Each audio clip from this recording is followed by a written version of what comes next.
Hello my darlings, in today's video we are going to talk about Avon makeup. I have a thing for Avon. I don't know why, but there's just something nostalgic about going through the catalog and just knowing that this brand has been around for close to a century, if not over a century. I'm going to be reviewing 11 products in this video. 2 of them are first impressions, but I've given the other 9 a good run for their money. So let's get into it. But before that, I'd love to let you know who I am, just in case you don't know. My name is Ijoma. I'm a beauty lover, a skincare influencer, a pro makeup artist, and a woman of a certain age. And I feel like all those things truly inspire everything that I do on my channel. So Avon, are we still sleeping on Avon? I don't know, but I think they're really trying, especially shade range wise. A bit of their makeup is a little bit dated, but they're still going for a reason. There is an audience out there that's still asking for Avon makeup. Otherwise they would have shut down, no? It makes sense for us to go in order of makeup application. So let's start with foundation. I've got 2 foundations to talk about today, but I am going to start with the foundation that's on my skin, and that is the Avon True Power Stay 24-Hour Foundation. I like this. I like this. In fact, it surprised me more than I expected.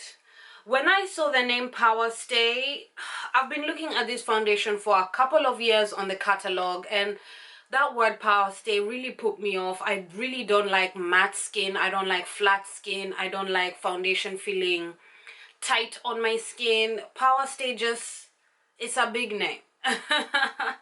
But I was inspired to do this review video, so I decided to buy this foundation because it is one of their most popular releases of late, and I give it a solid B+. I really like the foundation. I like how it looks on the skin. I like how it plays. It's not too flat matte, and I think if you manipulate it with your primers and where you place highlighter and your skin prep, you can make it look really glowy. Like, I love the finish I have right now on my skin. It is absolutely beautiful. It truly is a Power Stay foundation. It does have a beautiful longevity on the skin. I feel like my skin looks good up to the 8-hour mark, and then I feel like I need to maybe do a little bit of a touch up. I do have oiliness in my T-zone. Speaking of oiliness, I do think oily skinned humans will like this foundation. If you have dry skin, you might need to manipulate it, as I said, depending on your primers, your skin prep, add a bit of glow here and there, maybe use a hydrating mist in the middle of your makeup application. But I like it. I definitely give it a solid B+, and I definitely recommend it. It does come in a pump style bottle, which we all love and appreciate. The shade that I'm wearing is chocolate, which I really like. It has a touch of redness that is enough to color correct the little hyperpigmentation that I have. I don't feel like I need to color correct my skin when I wear this foundation. I did buy other shades, which I'm going to swatch for you in just a moment, just so that you can have some reference as well. And I did also buy the shade Maple, which is a darker shade. I bought this so to contour my skin, and I really like how it looks. Let me just inspect. Give me a moment. Yeah, I really like how that looks. Very skin-like. It is deep enough for me to get the chiseled look that I like. I was quite minimal with application, but I really like how the way it sat on the skin. If you are a contour lover, I suggest instead of buying contour sticks or contour products, maybe buy a deeper foundation. You'll get more product for your money. You can buy sample packs of the foundation from the catalog, which is a really good idea. At least you can get to test out some shade ranges or even just the formula before you make up your mind. Here you can see 6 shades from the foundation. I picked the darker shade and a few from the mid range and 1 from the light range. Starting with the first shade, we have Maple, which is a deeper shade in the range, followed by Chocolate, which is a shade that is on my skin, then followed by Caramel, which I really think could be a beautiful highlight color for me, then followed by Soft Honey, Pure Beige, and Sun Beige. Down below I will make sure to list the name of the shades that I just swatched, and I'll make sure to put them in order just in case you want to do some happy shopping. Now let's move forward to the next foundation. I have the Serum Foundation Radiant Finish SPF 30. I did not like this. It accentuated my textures, it accentuated the size of my pores, it oxidized, it became more redder. During the day it looked orangey. I bought two shades, Walnut to wear as my all over color and Warm Light Tan to use as a highlight shade. I like to do that, as you may have noticed. No, this just did not look good. Even as a highlight shade, it did nothing for my skin. And these, I felt, aged me. They made me look like I was just trying too hard. You know, it looked cakey on my skin. It looked heavy, it looked greasy. The name Serum Foundation did not match my experience. Very unfortunate. And from the swatch you can see Walnut looks really strange despite it being one of the deepest shades in the range. It's just something a little bit too orange about it for me in the wear. Anyway, who do I think this foundation is for? You have to have exceptional skin, tiny pore size, minimal texture. Younger skin may really like this. That's about it. I just didn't like it. Even the way it's set, it seemed not to want to take powder. I didn't like it. I didn't like it. Moving on. Now for what I use to highlight my skin. These are the Under Eye Brightening Illuminator.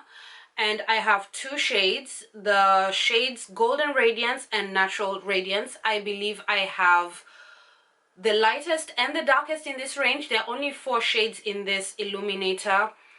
I don't consider these concealers. They will not cover dark circles or blemishes. They are truly exactly what they say they are. They are illuminators. They are meant to highlight your skin, and that's exactly how I use them.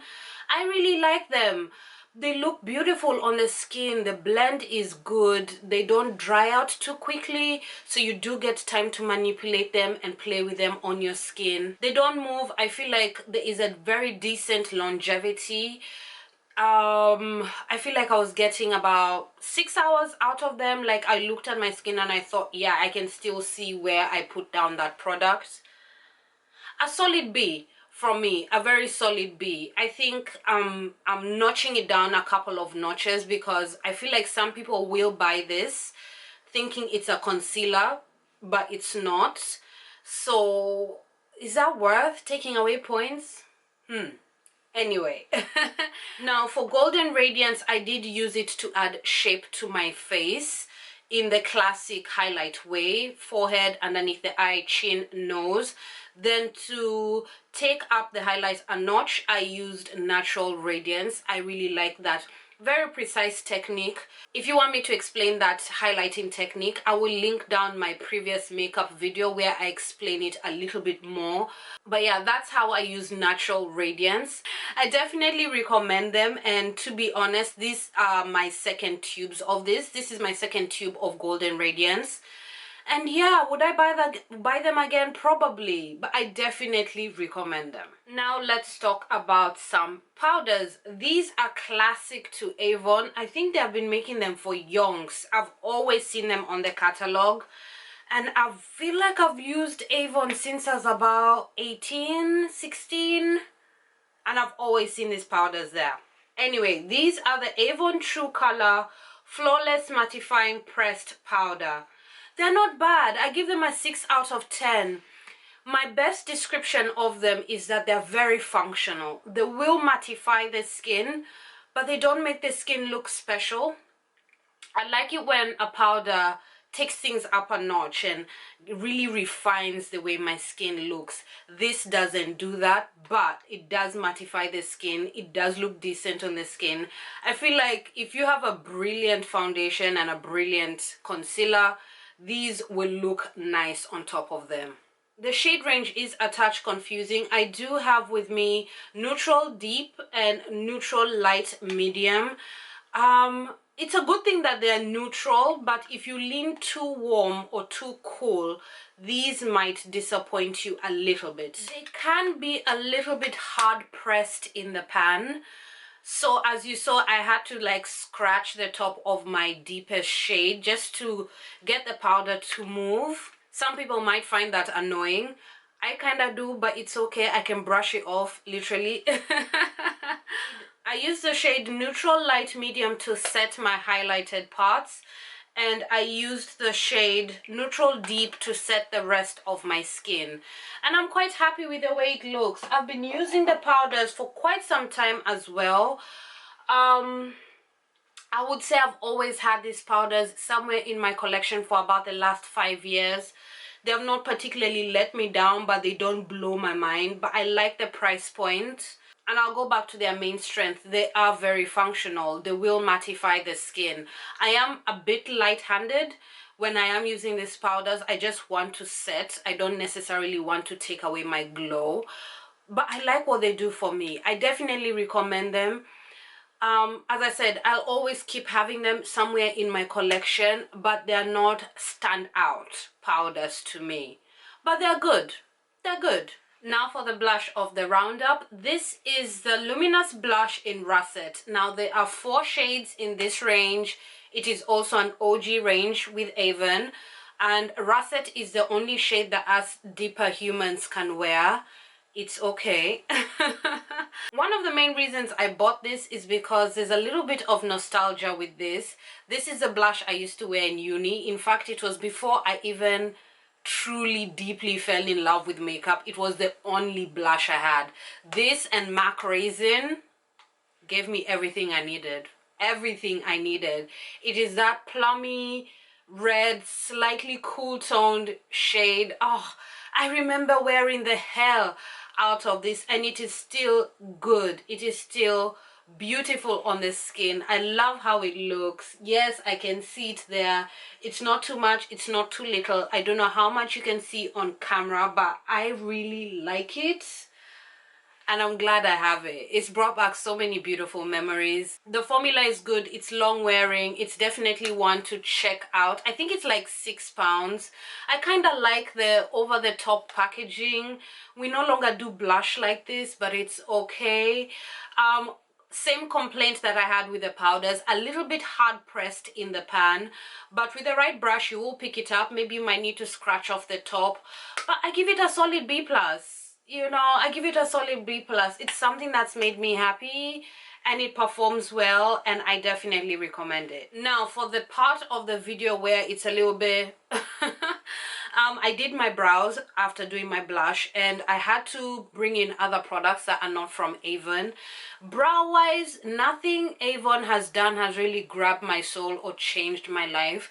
Regardless, I do have the Microfine brow pencil in soft black. It's okay.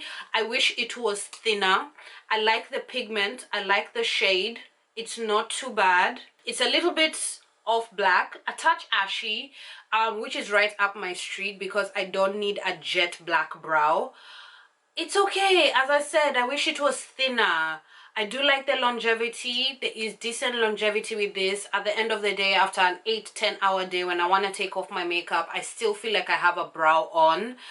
It is decent enough to draw brow hairs. This is a little bit on the fence for me because I think also your brow shape and the brow style you like to go will really play in context in depending whether you're going to get this pencil or not. Otherwise, I think I recommend it. As I said, I'm in the middle of the road with it. I don't see myself repurchasing it, but yeah, that's where we are with it. Now I have 3 eyeliners to talk about. Let's first talk about the one I used in this video. This is the Glimmerstick Retractable eyeliner in Cherry Red. Yes, I do love a red eyeliner. There is something very sultry about it, especially on brown skin. We don't look bloodshot. There's just something about it. Our skin seems to pick out the plummy reds. Really beautiful. It's one of my beauty secrets. Love, love, love. This is nice. Pleasantly surprised. You know, it has good longevity. It is very creamy. You have to be mindful if you want it to be very precise and be exactly on your waterline. You must be mindful. For me, that's not particularly an issue because I always go back and set my eyeliner with a smudge of eyeshadow. I really like this. I like the color as well. It's really pretty. Really surprised me. A solid 8 out of 10. I don't know if I'll repurchase this because I prefer pencils that I can sharpen. I'm not really a fan of this retractable business. Otherwise, the formula is good and I definitely recommend them. Next up, I have the Khol pencil eyeliners in the shade True Black and Emerald. Green is another one of my favorite colors to buy in eyeliners. These, I know better eyeliners, so I can't grade this well. These, I give them a B, nothing revolutionary. They didn't last particularly long on the eye. The formula is a touch waxy. I would have preferred just a little bit more creaminess. I don't feel like there's enough pigment, you know, it doesn't pack a punch. And I feel like they faded. Have I said that already? Yeah, I feel like they faded on me. I was getting like 4 hours on them. And I felt like I didn't have eyeliner after that. And I don't have particularly watery eyes. For a Khol pencil, when you use the word Khol, I want a lot. I want impact. I want slight smudging. I want a soft formula. These, I want more. I definitely want more. I don't recommend them. There are far too many other eyeliners on the market. But yet again, maybe there's some people who like a really soft look. For my personal preference, these are definitely not for me. Now for the setting spray from Avon. This is the Magix Prep and Set Spray. I have used this setting spray for over a decade. I love it. I love the price point. It does give my makeup a little bit more longevity. It is one of those drying makeup sprays. When you spray it, you feel your skin go kind of thing. But I like it. I like it. I have kept buying it over and over again. It has not let me down over this last decade and a little bit more. I will probably keep buying it. I know I have some backups in my collection. At the price, I think it's definitely worth trying. You might not like this if you have dry skin, but if you have oily skin, you will probably love this. I really like it. For the price, it does the job. Can I just also add, setting sprays do not take up the job of your skin prep and your primer and your application. A good setting spray can maybe play 20% towards the longevity of your makeup. So I think to ask and expect the world from a setting spray is a little bit unfair. I mean, as a makeup artist, I do know some heavy duty, not going anywhere type of makeup sprays. What I can do is, if anybody asks me in the comment section, I will answer them because I want this video to be focused about Avon. But that setting spray is definitely worth trying. I've really enjoyed using it over the years. Now for the two first impressions of the video, there are two mascaras. One is a lash primer. This is the Lash Supreme Volume Primer, and the mascara of choice is the Euphoric Featherlight False Lash Mascara. Such big names, but I think I like them. I really liked what the primer did immediately. I put it onto my eyes, and I put it onto my lashes, and I felt, wow, I already had length, I already had volume.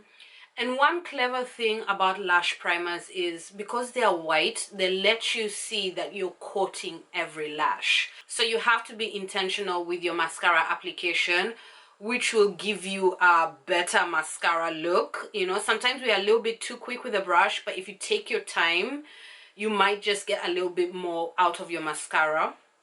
Anyway, then I went in with a Featherlight Lash Mascara, which is not bad. I don't mind it. I'm just taking a really close look to it. It's a first impression. I feel like the lash primer impressed me a little bit more than the mascara. But I will keep playing and come back to y'all with an update in another makeup video. But so far, impressed with the lash primer. This, we'll see. We'll see. Now let's round this video up with lipstick. Now, before I get into this part, I would like to just say I'm a little bit of a lipstick connoisseur. I have big lips. and my lips are dry. So for me, lipstick has to be good. It has to perform well. I have a lot of surface area to cover and I need comfort. So with that being said, Avon lipsticks are not for me. I have tried quite a few formulas over the years. No Avon lipstick has ever stood out to me or changed my life. For this video, I did wear the one lipstick that I might keep only simply because of the shade, and I will, once I get a shade like this, I will probably let this go. This is Continuous Cocoa. This is a matte lipstick. I don't like the formula. I love the shade, don't get me wrong. Shade is a classic eye situation, you know, a nice brown chocolate lip. Yes, yes, yes. But the lip is not comfortable. It's not a comfortable matte. It's a kind of matte that you have to be super mindful when you're eating as well. It can start to dissipate in the rim of your mouth. Just not for me. And then I do have another one, and I don't know what range this is, possibly the nude range or something like that. This is in the shade Desire. It is a nude shade, nude for certain skin tones. The way it plays on the skin, I'm going to do a swatch. Can you see what kind of nude I'm talking about? Yeah, that kind of pinky browny mauve nude that is quite popular. If the formula was good, I would have been able to make this work, but the formula is not good. It's quite sketchy on the lip. It skips. It doesn't want to play with other lip liners. It doesn't want to play with other lipsticks. I'm done. So in regards to Avon lipstick, I cannot really say much because, as I said, I'm a bit of a lipstick connoisseur. If you like good lipstick, Avon lipsticks are not for you. If you're not really a lipstick snob, and you know, at the end of the day, my experience is my experience, you can try Avon lipsticks. They have quite a few different ranges, and some of them have been going for years, so obviously somebody likes them. But personally, not for me. And that's that. That's my roundup of these 11 products. I hope you have enjoyed it. I hope you find value in this video so you can do yourself a little bit of happy shopping. Down in the description box, I will make sure to list every product I have talked about. I will also leave a link to the Avon website where you can shop directly or find your nearest Avon representative. Thank you so much for spending some time with me. My name is Ijoma, and I'll see you soon.